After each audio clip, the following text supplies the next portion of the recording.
நாத்திகர்கள் தவிர தெய்வம் என்று வழிபடுகிற எல்லாருமே ஏதாவது ஒரு தெய்வத்தை வணங்குகிறவர்களாக இருக்கிறதை நாம் பார்க்கிறோம். இப்போ அந்த ஆராதனைகளுக்கு எல்லாவற்றுக்கும் நாம் கிறிஸ்துவ ஆராதிக்கிறதுக்கும் பெருத்த வித்தியாசம் இருக்கு. இப்படியான காரணமே என்னன்னு சொல்றாங்கன்னு சொன்னாக்க, மனுஷன் எதையெல்லாம் பார்த்து பயந்தானோ அதையெல்லாம் கடவுள் ஆகிட்டான்னு சொல்லி. அக்கினியை பார்த்து பயந்தா அது அக்கினி பகவானா மாறி போச்சு. சூரியனை பார்த்து மனுஷன் எதையெல்லாம் பார்த்து பயந்தானோ அதையெல்லாம் கடவுள் ஆகிட்டான்னு சொல்லி. அக்கினியை பார்த்து பயந்தா அது அக்கினி பகவானா மாறி போச்சு.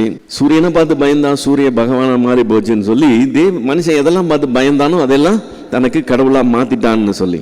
ஆனா வேதத்தின்படி நீங்களும் நானும் தேவனை ஆராதிக்கிறது என்கிறது நாம் எதையோ பார்த்து பயந்ததுனால நாம் தொழுதுகள் ஆரம்பிச்சது இல்லை. தேவன் தன்னை நமக்கு வெளிப்படுத்தினதுனால, தேவன் ஆராதனையை நமக்கு தந்ததுனால நாம் தேவனை ஆராதிக்கிறவர்களா இருக்கிறோம்னு வேதம் சொல்லுது.